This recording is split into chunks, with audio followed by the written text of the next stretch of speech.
Hi guys, welcome to my movie review of the Banshees of Inisherin. Oh my god, I watched this a week ago and it has not left my mind, but I had no doubt that it would, simply because I absolutely love Martin Mcdonagh. I love his writing, he is one of my favourite playwrights, and I was even more so excited to watch the Banshees just because I hadn't watched a film that Martin Mcdonagh had directed yet. I know, I haven't watched In Bruges, which is, I believe, one of the best films ever that he has made. But I was very excited to give this one a watch and it did not disappoint. I thoroughly enjoyed it. Let's get into it. So just to give you a little brief rundown of the story if you are not familiar with it, without trying to give too much away, the Banshees of Inisherin is basically about these two best friends who live just off of the coast of an island in Ireland in, I believe it's the 1920s, I think 1923, and on the mainland we've got the backdrop of the Civil War taking place, and we kind of are reminded of that throughout the film. There are little bits where there's bombs going off and you hear the sound of it and you realise what's going on the mainland. But this is not, this is like on a little different bit of island.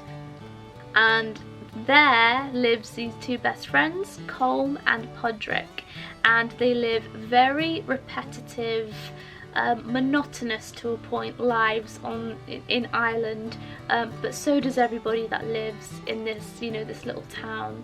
And some people really love it, are really used to it, have no problem with it, and then there are others who, feel like they want more and are a bit more ambitious and don't want to stay in one place all their lives, which is all right to want and to do. So there's these two best friends, and Colm is very much an ambitious kind of local who wants more, and he's a musician and he takes it very seriously. He's a fiddle player, which I believe Martin Mcdonagh wrote in specifically for Brendan Gleeson, who plays Colm. And then we have Podrick, who's played by Colin Farrell, who is the other kind of local I described, where he's very happy with his life, he doesn't seem to have a problem with it, but that also goes very hand in hand with his type of character. He's a very nice, very simple human being. He doesn't ask for much, he doesn't need much. He is a dairy farmer, I believe, so he loves his animals more than anything. He surrounds himself with more animals than he does human beings, and he lives with his sister. They live in this very small house, they share a room, so his life is very small, but he likes it that way. Whereas Colm, he wants other things, and these two best friends live on this island, and one day Podrick finishes work for the day. It's around 2 o'clock and he goes to knock on for Colm, as he does every single day, and they all go to the pub for a drink. However, on this particular day when he goes to knock on, he gets told by Colm that he no longer wants to be friends with him, which is really sad actually. And I mean, it's so bizarre. It's just because it's right at the start of the movie, it's I no longer want to be friends with you, which is very confusing to Podrick, because he's like, well, you wanted to be friends with me yesterday, like what could have drastically changed within the last, I don't know, 24 hours. But the way Colm sees it is, he's a musician, he wants to focus on his career, and his relationship with Podrick, there's no value to it. It has no value. He doesn't think it's a productive way to spend his time. He doesn't think Podrick is worth the time anymore. He thinks he's running out of time, and he doesn't want to spend his life having meaningless conversations and doing the most boring and repetitive stuff with a human being who is as equally boring and repetitive as the current state of the world. And I mean, when you think about it, he has every right to feel like that. But yeah, so that is basically the story, and we spend the entire film trying to figure out, you know, why Colm feels the way he does, even though he explains it like 10 billion times. If for some reason it just doesn't suffice, we're like, there has to be more. There has to be more to it. And Podrick obviously feels the same way because he keeps coming back. And this is where the story kind of takes a turn for the worse. It gets really dark, it gets really severe, it gets really extreme, and it gets really Martin Mcdonagh. This is what I love about him. This is what I love about his writing. He has this amazing way of getting these, or writing these simple characters, and he just starts throwing these weird extreme things into their lives that make this story so fascinating and so, like, it gets, you know, gory and dark, but you can't stop watching it. And this is where the story takes a turn for the worse. So Podrick, like us, can't accept that Colm doesn't want to be friends with him anymore. He just doesn't understand, and he thinks that he might be going through a phase, that he might be having a bad day, that he might even be joking, like he doesn't like him. So he keeps coming back to him, and Colm really doesn't like this. It's really affecting him. He wants to focus on his career, so he says to Podrick, for every time you come up to me and talk to me, I will sever one of my fingers off. And it's his fiddle playing hand as well, which makes it even worse. So for every time you come up to me and try and speak to me, I will cut off one of my fingers.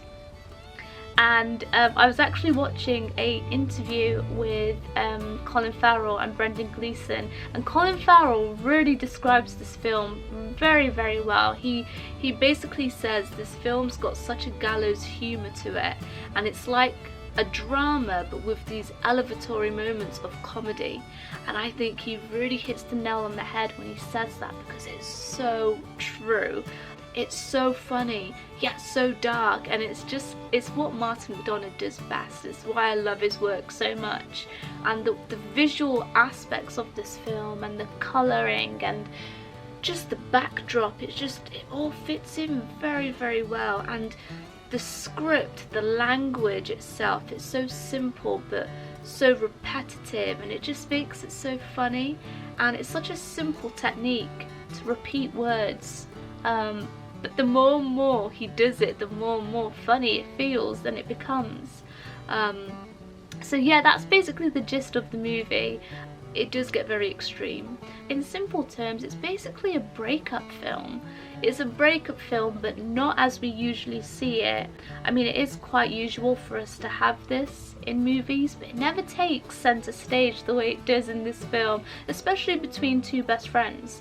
And the theme of loneliness within this film is so brilliantly embedded in this story. And there's even this bit in the story where Podrick's sister asks him, don't you ever get lonely? And I think it's the one and only time it's said, and Podrick, he kind of sniggers at it, and he's like, what is wrong with everybody today? Why is everybody acting weird, lonely? But unbeknown to him, he is probably the loneliest person, you know, in this town in Ireland, because he believe, you know, whether he likes it or not, or realizes it or not, he really relies on the few people he has in his life to make him not feel lonely, you know, to make him feel whole. That, like, but I feel like every character in this film has a hole in them that needs to be filled, but it can't be filled with the same things. Every individual is lacking something different, if that makes sense. So like, whether it be Podrick's sister, who, you know, wants to go to the mainland and she wants to get off, you know, this little, you know, island off of Ireland,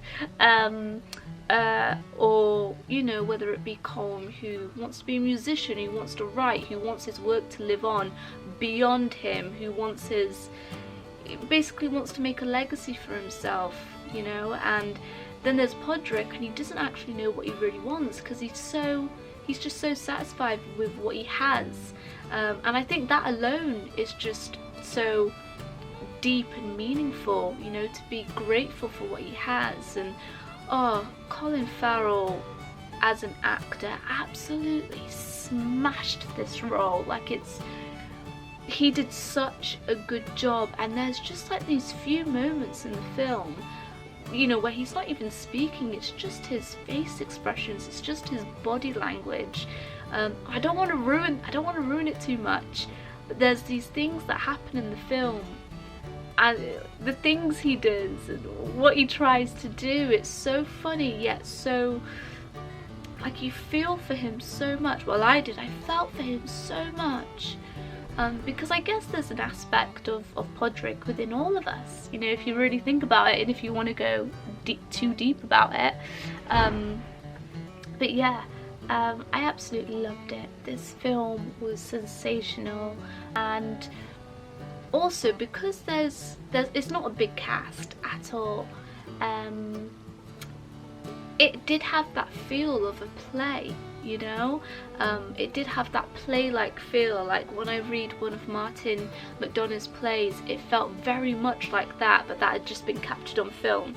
And oh, sorry, I also forgot to mention, I think he's called Dominic, who's also in the film, and he plays this boy who, you know, he's not religious, and everyone's extremely religious, everyone's Catholic, everyone goes to church. He doesn't go to church, he roams around, he's a fisherman, and he's really lost, and he lives with his dad, who's a policeman, and his dad abuses him and neglects him, and he's a really, really lost, messed up kid, who also becomes, you know, friends with Podrick as a result of Podrick no longer being friends with Colm.